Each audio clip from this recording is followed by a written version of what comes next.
In this video, we'll go over how to write your own A-star pathfinding system in a 3D Godot game.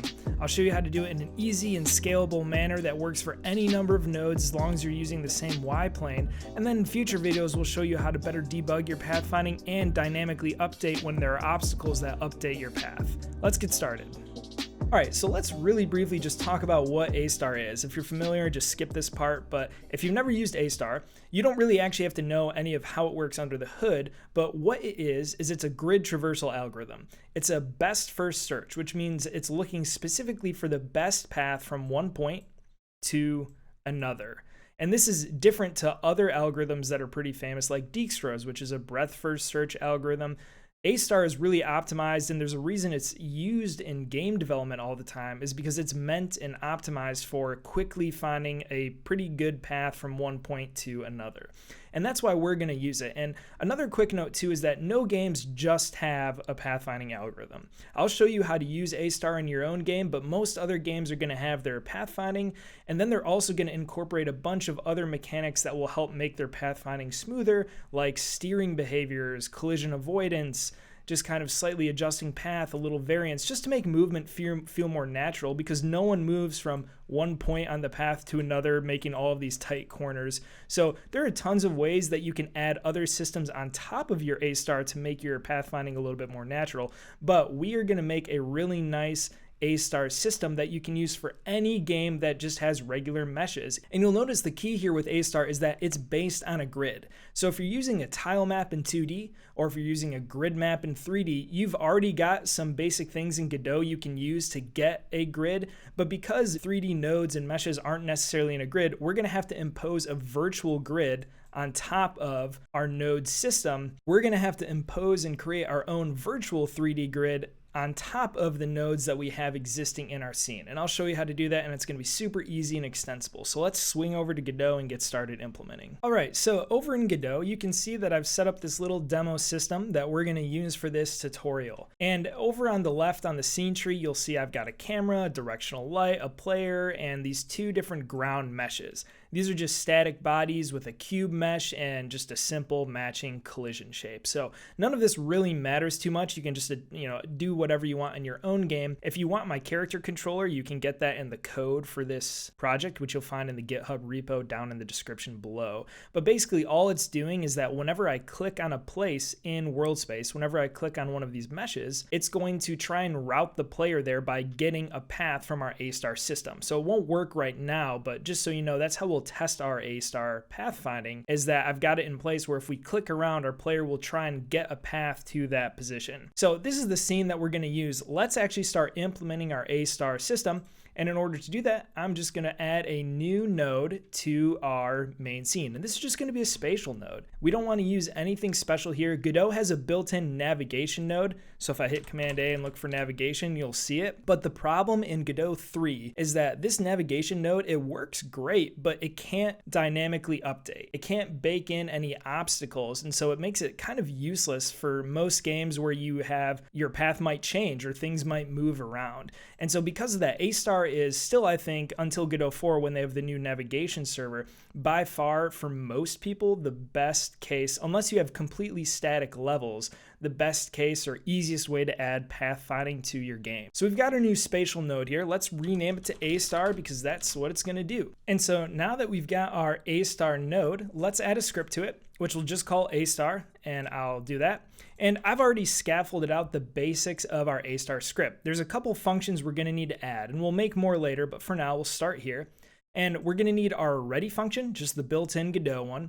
We're going to need a function called add points, and you'll notice that before all of these ones, I've added this underscore because these are private functions. We're not going to call them anywhere except from within the same script. So we'll need add points, and then we'll need connect points. So these are our two private functions that in tandem we're going to call to actually build and connect all of our A-star grid. And then finally, we're going to have a function called find path. And you'll notice that find path is not private. There's no underscore here. And this is going to be our external interface, our API, as you will, into our A-star system. And so this is the function that other nodes that are not our A-star node can call to get a path from a certain vector to another vector 3. And what this is going to do is it's going to return an array of vector 3s. So it's going to return the vector3 points that form altogether the path from a specific vector to another vector. And so these are the functions we're going to start with implementing here. And in order to do that first, let's actually talk very briefly about how we want to do this. So we just looked at what makes up an A-star grid or algorithm. And remember, we're going to have to impose our own virtual grid on top of our meshes. And so the way I'm going to do that is that actually in Godot, for any of your mesh instances, you can actually get the bounding box of that mesh. And this works for even non-cube meshes. So if you've got a circle, for example, with a radius of 1, you can get its bounding box and it'll be a cube with a height and width of 1 because that's the radius of your sphere. Or sorry, a height and width of 2, I'd imagine, since your radius is 1, not the diameter. But you can get this bounding box for any mesh, even if it's not a cube. And I want to do that. And what that assumes, again, it's really hard to make a pathfinding system that works for every game. It'd probably be better to use collision shapes to build your grid, but for the sake of this, I'm going to assume that your collision shapes match your meshes pretty closely, and we're just going to use meshes to build. So your collision shapes, if they vary significantly from what your meshes look like, then that means that following this video, your pathfinding, your A-star grid is also going to be a little bit different from your actual collision shape. So you can use a collision shape to do it. It just takes a little bit more work. So we'll stick with mesh instances, but shouldn't be too hard to adapt either way. That said, the way that we are going to determine our floor, basically, the way we're going to determine where we actually build our A-star grid is by getting the meshes of all of the nodes, all of the static bodies or kinematic or whatever, any physics body that we have that we want to be walkable. And in order to do that, we're going to add those nodes to a group. So if I select our ground 1 here, which is just our gray ground box, and come to node and go to groups, I'm going to add it to a group called pathable. And you can name this whatever you want. You could call it walkable, or you could name it should be included in A-star. You can make it as long or short as you want. But basically, this is the group that any node, any scene that is part of this group, we're going to use it to build our pathfinding system. So you'll notice that for both our ground 1 and our ground 2, I've added them to this pathable group. And that means that we are going to build our grid on top of these 2 nodes. So with that in mind, let's actually go into our A-star script here. And then I'm going to replace this pass on line 5, and I'm actually going to say variable pathables. Again, call this whatever you want. And what I'm going to do is say get tree, and I'm going to get the nodes in our pathable group, which we do by saying get tree.get nodes in group. So I'm just going to pass in pathable. And so this just needs to match the name of your group, which you'll remember is pathable. So what this is going to do is return whenever this node readies up, it's going to return an array that has our ground 1 and our ground 2. Easy enough. And so what we need to do then is actually pass in this list of pathables to our add points function. So I'm going to say add points and call that and pass in our pathables. And you'll notice that add points doesn't actually take a parameter right now. So I'm going to copy this, add it as a parameter, and we'll type this as an array because it is an array. We can also in our ready function add a call to connect points. We're not actually going to do anything in that function right now. It's just a pass, but we'll add it there because the way this is going to work is first we want to add and build up all of our points. We're going to create our grid, and then later on, after all the points have been added, we're going to go back through and connect them all. So the way that this is going to work is we're going to kind of do a 2-pass system where we build up our grid and then we go back through and connect all the points to each other. Okay, and before we actually start implementing our add points function, let's add a couple of necessary variables to the top. The first one we add is going to be a variable that we'll call grid step.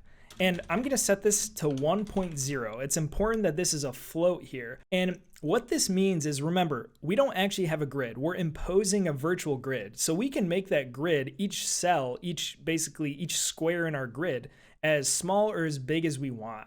And this is what grid step is going to be. It's going to be our cell size. So if you want to call it cell size 2, that works. I'm going to call it step because it represents the step between one part of our grid to another, one cell to another. Now, I would actually recommend this not being smaller than 1.0. With the system we're going to build, you could make it 0.5. But I think what you'll actually find is that the smaller your cell sizes are, the more erratic that your movement is going to look because you're going to have such a big path that just goes from tiny steps to each other. It's going to look really weird. So I would start with 1.0 and actually only move upward from there. But you can do whatever works best in your game. I would recommend, though, you might find some issues if you try doing something that isn't 1 or a multiple of 1 or 0.5. So if you do like 0.25, you might run into some issues. Again, experiment in your own game, but I would recommend sticking with a grid size of 1.0 or bigger. So we've got our grid step here. Another variable we're going to need is, I'm just going to call this points. And this will make a lot more sense in a minute, but what I'm going to set this to is really just be an empty dictionary, which is just these 2 brackets with nothing in them.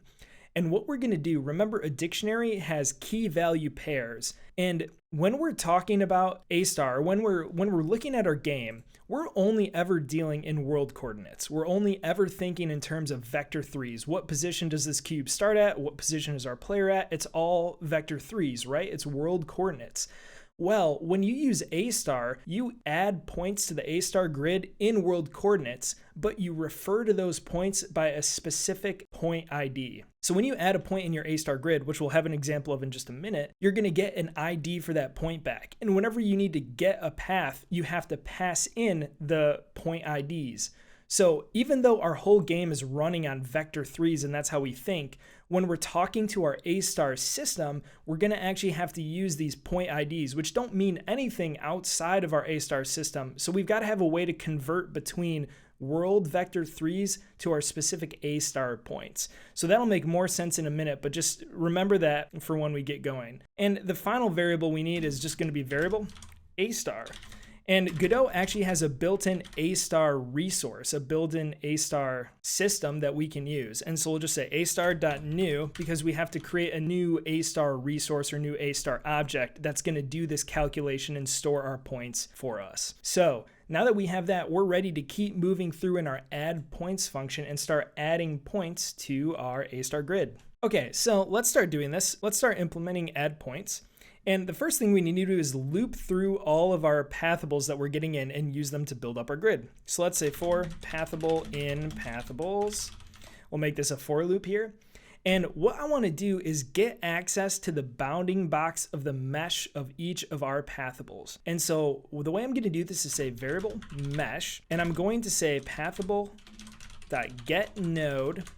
And this is going to rely a bit on that both of our ground instances here just have a node called mesh instance. And there's tons of ways to get around this in your own game. But either whatever you do, whether it's saving in each of your pathables, saving your mesh as a variable that they can just get, or having a function in your pathables, whatever, we're going to need access to the meshes underlying each of our pathable nodes or scenes. And for me, it's easy enough to just say mesh instance because these are just simple nodes, but you might have to do a little bit more work here in your own game, but shouldn't be too hard. But I'm just going to say pathable.getNode, and then we'll type in mesh instance here because that's what they're called. And so in this way, we're going to get the mesh for each of our pathables. And now more than that though, we actually need to get the bounding box. And if you've never used AABB, which is an acronym that stands for Axis Aligned Bounding Box, it's something built into not just Godot, but it's a common concept in 3D graphics. And the way we can do that is actually say AABB, so that's going to be the variable we save it to. We'll say variable AABB equals mesh.getTransformed AABB. And there's actually 2 functions we can do here. There's a function that's just get AABB, and you can look all these up on the Godot docs for mesh instance. But you can just get AABB, which will return the bounding box, but it'll return it in relative or local coordinates. And we want world coordinates. So if we rotate or scale or transform our mesh, we want the AABB to be updated to reflect the actual bounding box in 3D coordinates. And so this get transformed AABB function does that. It takes in the rotation, scale, and position or transformation of the bounding box and then returns that. So make sure you're not calling get AABB, but you're calling get transformed AABB. So real quick, let's talk about how we can use our AABB, which is really just a cube. It's a bounding box. It has 3 properties we're going to need to use: position, end, and size.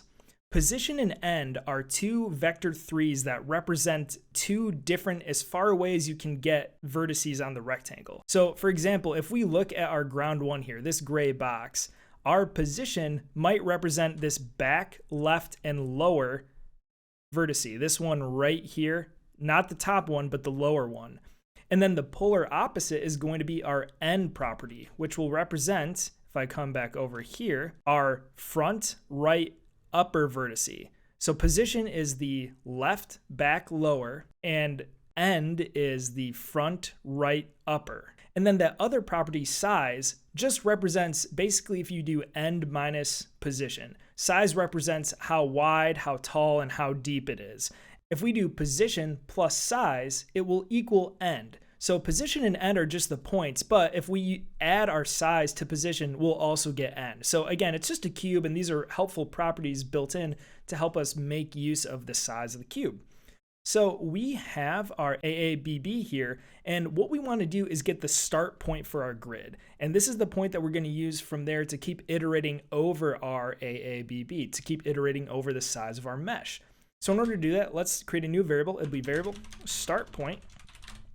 And then start point is just going to be AABB.position, because remember, this is going to be the farthest back point. This is going to be the farthest corner. And I'm actually going to type this as AABB just so we get some better autocomplete here. So we're going to have our start point. And then the next thing that we want to do actually is figure out how many X and Z steps we're going to need to totally cover the size of our bounding box here.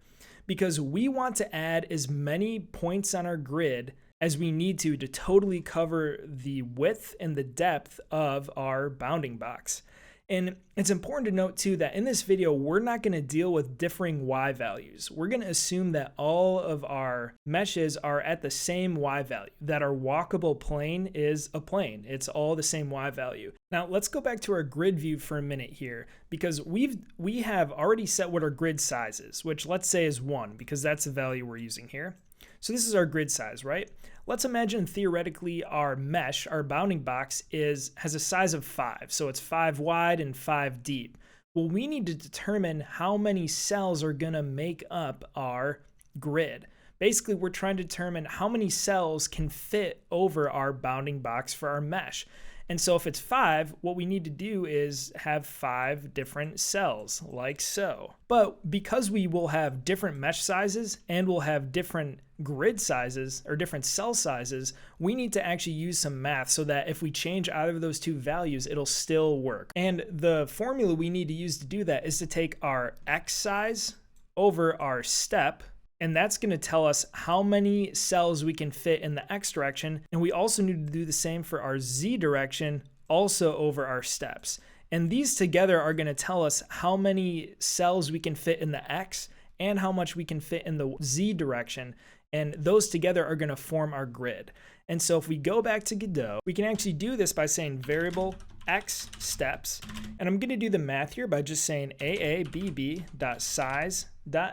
because remember we talked about AABBs, these bounding boxes have a position and an end, which are the vector 3 spaces, and they've also got a size, which represent the distance in each of the 3 directions from position to end.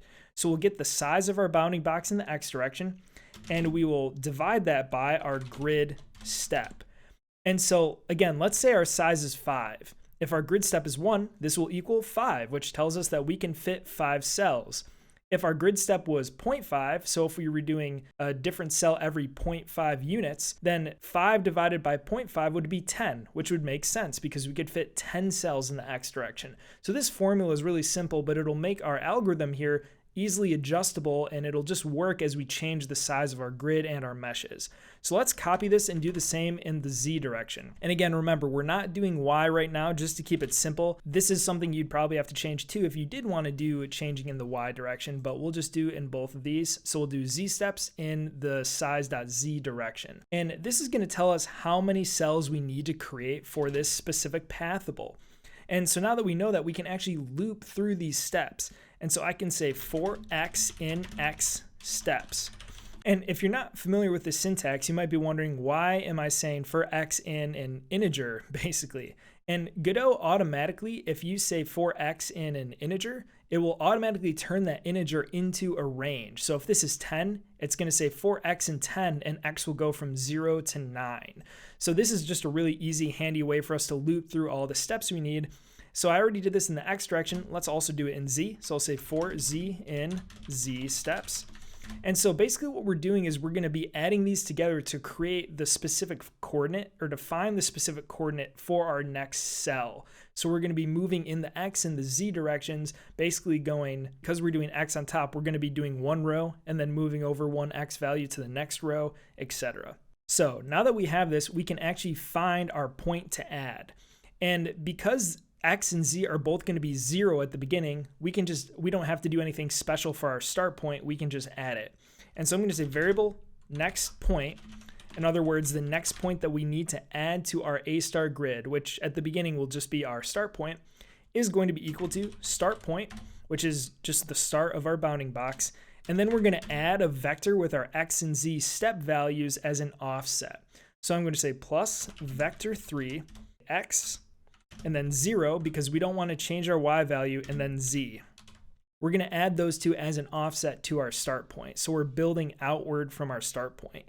The other important thing too that we need to add here is I can't just say X or Z, because as our grid step changes, these steps are always going to be integers that increment in a value of 1. So it'll go from 0 to 1 to 2 to 3, but our grid step might be less or more than that. And so what we actually need to do is multiply this by our grid step. So I'll say X times grid step and then Z times grid step. Okay, so now we're actually generating our next point. We're generating what point in world space we need to add to our grid, but we're not actually adding it. And in order to do that, I'm going to say underscore add point. Not add points, just singular add point, and I'm going to pass in next point. And this is a function we haven't created yet, so let's add that right underneath this. And we'll say function underscore add point, just singular, and we're going to pass in a point, which is just going to be a vector 3 because it's in world space. It's a world space point that we're adding. And what we want to do for this function is do some sanitization first. So we've been largely not dealing with the Y value here, but we want to have a standard Y value for our grid.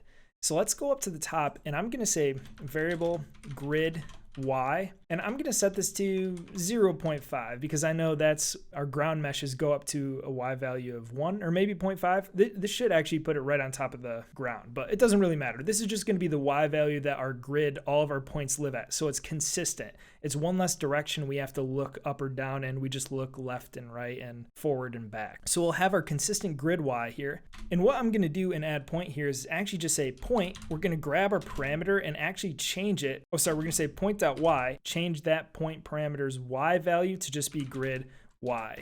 So independent of whatever we're calculating and add points, when we actually insert that point into our A star grid, it's going to have a consistent Y value with all the others. So what we need to do now is, you might remember again earlier when I said that when we're dealing with our A star grid, we're actually dealing in specific point IDs and not in world space anymore. So first we need to get the next available ID for us to do. Godot's A star implementation actually has a function to do this. So I can say A star, which you'll remember is just the A star variable we created at the beginning of our script. I'll say A star dot get available point ID. And this is just a function that returns basically the next available integer that we can use as a point ID. So this is going to be our point ID. So this is the A star ID that we're going to use for this point that we added. And all we have to do now is say A star dot add point. And it needs an ID. You'll see that's the first parameter. So we'll say ID. And then it needs the actual world position. And so we'll say point, and this is going to be our point after we've adjusted the Y value to be our normalized Y value. And that's it. We are adding our point here. So there's one other thing we want to do here. And you might remember earlier we made this points dictionary, which I started to explain a little bit, but it was confusing. And what we want to do is actually add this point value to our points dictionary.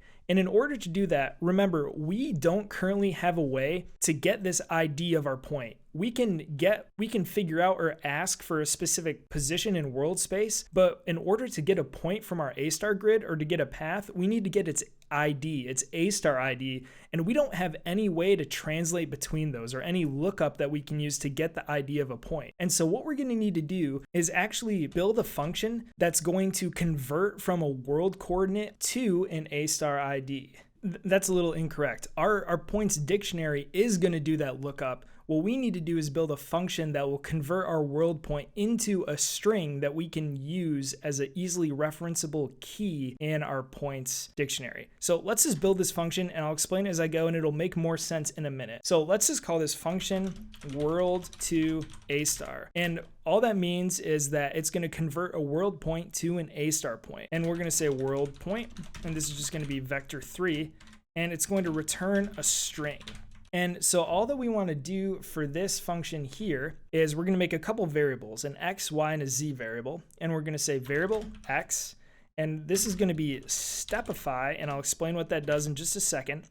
We're going to stepify and then world.x, and then stepify takes a second parameter, which is the step, and we're going to pass in 0.5. And so what stepify does is you pass in a float or an integer, and it locks it to the nearest multiple of whatever value you pass in here. So if we pass in 0.5, what it's going to do is lock in or round our float value to the nearest 0.5. So if our value is 0.33, it's going to round it up to 0.5. If our value is 0.92, it'll round it up to 1 because that's the nearest iteration of 0.5. And so stepify is a really useful function, and you can give it really any second number you want here, float or integer or whatever, and it'll round it to the nearest multiple of whatever you give it. Now we're going to use 0.5 here. You could actually really just set this to be your grid step. That's probably the best thing to do, but make sure that your grid step is never lower than what your stepify is. So let's set this to be grid step,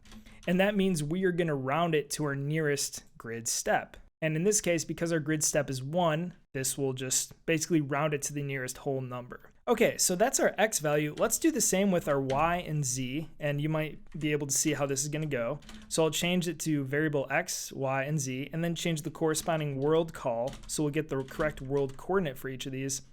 And now that we've got these stepified x, y, and z coordinates, we're going to actually convert them to a string that we can use as the key, so that anytime we pass the same world point, vector 3, it's always going to return the same string, which we can map onto our points dictionary. So we're going to return, and then I'm going to say %d, %d, %d. And if you're not familiar with this syntax, the %d just means to pass in a digit or a decimal. But what we're going to do is we're basically saying, hey, these 3%d values, we're going to pass in replacement or template values that you're going to insert for them. And we can do that by using the % operator after our string. And then because we have multiple values, we actually have to pass in an array. So we'll pass in an array that has x, y, and z, all comma separated there. And so this is going to take this string and insert these float values as the string. Oh, and this whole time, I'm so sorry, I wrote world here instead of world point, because that actually, let's just call our parameter world, and then it'll line up here. So this is our world point, and we're going to go through and stepify, basically round our x, y, and z to a consistent value, and then return it. And again, the values coming in should already be conformed to our grid step, but the reason we especially need to use stepify is, especially with floats, sometimes you get rounding errors, or you get the 0.000001 off or something like that, just because floats are imprecise decimal storage options. And so because we're storing it into a string, if one of these digits is like 25.0000 instead of just 25, we're never going to actually be able to get it again. So we need to make sure that the strings we're putting into our dictionary, into our points dictionary, are going to be correct. So we've got that. Now let's come back up to add point, and we need to add like we said before, we need to add this point into our points dictionary so that we can look up its unique A* ID later on. So I'm going to say points here because we're going to just add it in, and we need to pass in the key here, and the key is going to be our string world to A* conversion, our string lookup code.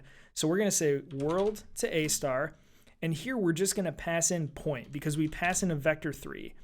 And so that's going to be the key. So we're inserting an entry where the key is our vector 3 string, and the value is going to be our A* ID. And you'll see how this is useful and why we need this later on. But again, what it's doing is just creating a lookup table so that for any world point, for any world vector 3, we can look and see if there's an A* point that matches that and get its A* ID, which is how we're going to get our actual paths from one point to another. Okay, I know this is a lot. Again, I hope you're hanging through, but we are almost there. And now what we need to do is actually go through and connect. And so the way we're going to do that is first in our connect points function, say for point in points, because we're going to loop through all the points that we've stored in our lookup table and look for their neighbors. And so first, you'll remember again that all of our points here, this is actually going to be a string. Basically, whatever is stored in our point variable here in our loop is going to be this string that we've inserted in our points array. So let me actually show you what that looks like. If I set a breakpoint on our add point function anywhere and run our game, you'll see that our current point that we're adding is -10, 0.5, and -10. And if I keep moving through, you'll see we're going down the z values. We keep adding them. Eventually, we'll start to get to the new x value. Let me just show you that. So this is exactly what we hope for, right? We're going through the top of our bounding box and just adding we're imposing a virtual grid on top of it. And you'll see that our ID here, our A star ID, continues to increment. So that's good. And let's look at our points grid right now. And if I scroll down to this dictionary here, let me make this a little bit bigger. You'll see how this is all coming together. This dictionary shows us all of the points. So what it's saying is, hey, at the world coordinates of -10, 1, and -10, that is our A star point ID 0. At the world coordinates of, say, -10, 1, and -7, the A star unique ID for that point is 3. And so this is a lookup table that's letting us go between our world position and getting our A star ID. And you see how we're building this all into our points dictionary here. And so what we can do now is use in our connect function is we can use these values here to look at our neighboring points. But before we do that, we need to actually deconvert these strings back into vector 3s. So that's going to be our next task. Let me get rid of this breakpoint, stop the game, and we'll come back here. So now what we need to do is say first variable. So right now our vector 3 is stored as 3 comma separated values. So let's just say position stir. This is a throwaway variable, but all we need to do is say point, and remember point is a string here, and then split, which is a function on a string, and then split it on the comma. And so this is going to get us an array with 3 different values, which are going to be our actual numbers. But now we need to convert it. First, we converted it from a string to an array. Now we need to go from an array to our vector 3. I'll say our world position, because this is going to be our actual world position. We'll say vector 3. And then all we need to do is say position stir of 0. And we're going to use the same call for all the others. So of 0, 1, and 2. And remember, it's because we have an array here. Position stir is an array of size 3, where the first value is x, second is y, and third is z. So we're just accessing each of those values individually and putting them back into a world position vector 3. So now we have a vector 3, which is our world position here. Now we can actually look at other nearby positions in our world. And in order to do that, we need to think about how we connect points in our grid. So let's come back into our handy dandy grid over here. And just to show what we need to do in code, let's say this is the current point we're looking at. Well, we need to try and connect it to all of its adjacent neighboring points, which are here, here, here, here, here, here, here, and here. So there's actually 8 points that we need to try. And if you think about these coordinates, if our point is at 0, 0, this is -1 in the x and 1 in the x. And this is also -1 in the z and 1 in the z. So if we loop through -1, 0, and 1 in the x and also -1, 0, and 1 in the z, we're going to be going through each of these points and able to connect them. The only thing we don't want to do is when we're looping through 0, 0, that's just our point itself. So we don't actually want to connect that. Okay, so like we just saw, we need to go through -1 to 1 in the x and z direction to get all of our adjacent points. So what I'm going to just do is say variable, and I'm just going to search chords and call it whatever you want. But I'm just going to make an array from -1, 0, and 1. And again, all we're going to do is just loop through these. So I'm going to say for x in search chords, and then for z in search chords. And again, what it's going to do is it's going to go through this search coordinates -1, 0, and 1 and put these numbers in these X and Z values. And what we're going to do is add them as an offset to our world position. And again, we'll have to multiply search chords here basically by whatever our grid step is, because if our grid step is 0.5, then this should be -0.5, 0, and 0.5.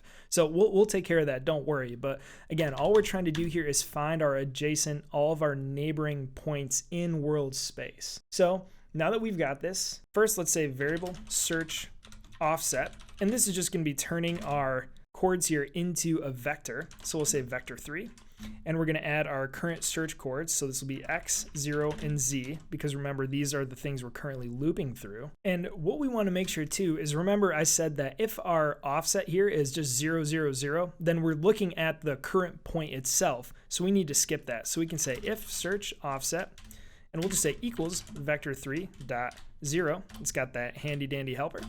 And we'll just say continue. We can just skip this one. We don't want to actually break out of the loop. We'll just continue and skip it, because if this is 0, 0, 0, like I said, we're just looking at the point we're already looking at. So it's not a neighboring point, so we don't need to connect it. And actually, I'm just realizing, let's in our search chords here, I kind of just said this, but let's just change these to be grid step, because we want to go from a negative grid step to a positive grid step. Rather than just multiplying it later on below, let's just make these the numbers we loop through. So again, if your grid step is 5, this will be -5, 0, and 5. So whatever your grid step is, as long as it's a grid and it's consistently spaced, this will still work. And this is just going to help us have a flexible system where we can increase or decrease our grid step. Okay, so we are skipping the current point and making sure we're only going to connect adjacent points. And what we need to do is test for each of these points we're looking at if it's a potential neighbor. So we'll say variable potential neighbor, and we're going to say world to A star, because we've got this search offset. Now we need to see if this world position is an actual A star point, because what if it's a point that we're looking at that's not actually over a ground? What if it's just empty space?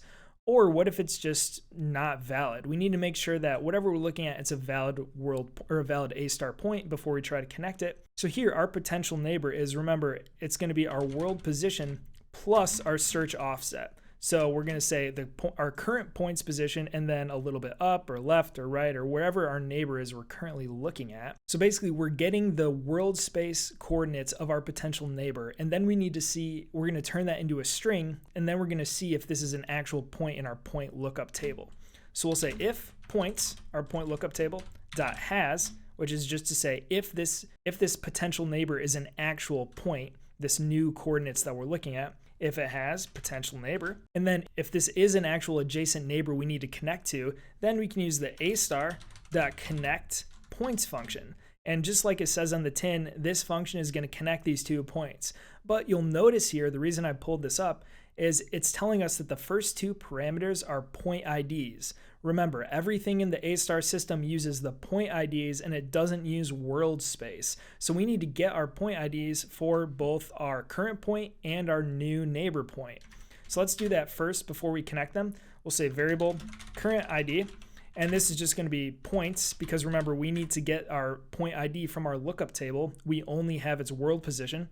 So I'll say points, and remember, we're looping through our points. So we already have our world string key, our vector key. It's just point up here, right? So we can say point or points of point of our current point. So we'll get the actual A star ID of our current point, and then we'll say variable neighbor ID, and this is going to be points of potential neighbor, which is now our actual neighbor. It's a confirmed neighbor.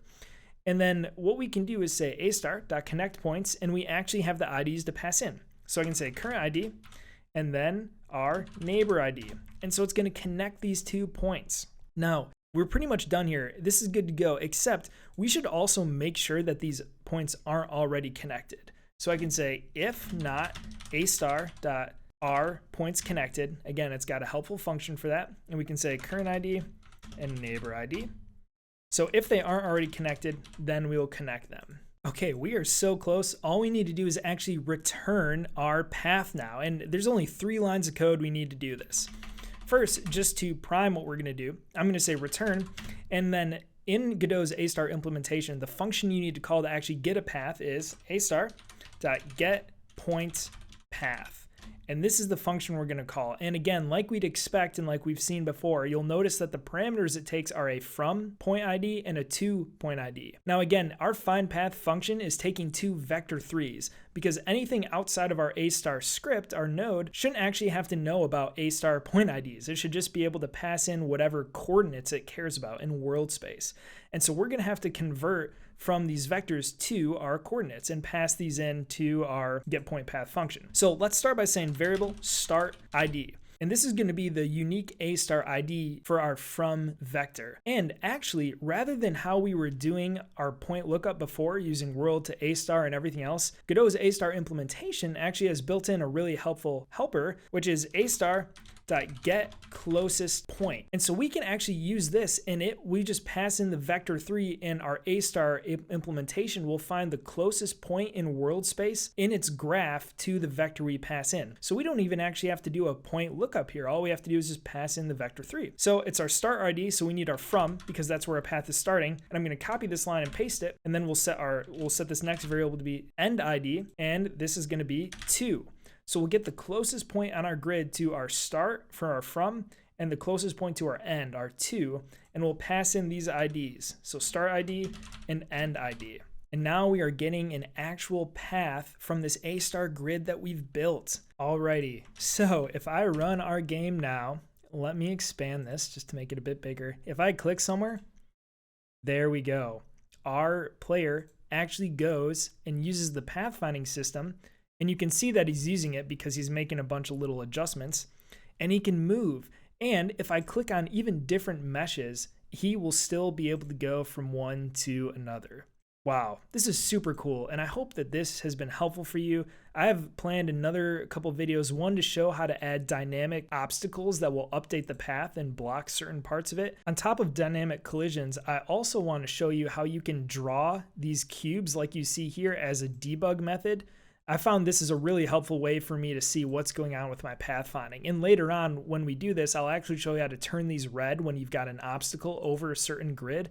But never fear, it's super easy and helpful, so stay tuned for more videos. But I hope this has been super helpful. You feel equipped and confident to make an A star pathfinding system in your own game. If this video has been helpful, a like and subscribe to support the channel is much appreciated. We'd love to have you in our Discord server too, link to that in the description below. Ask any questions there, and if you do find my work helpful, you can donate a coffee on Buy Me a Coffee. Link to that is also in the description below. Thanks so much for watching, everyone. See you in the next video.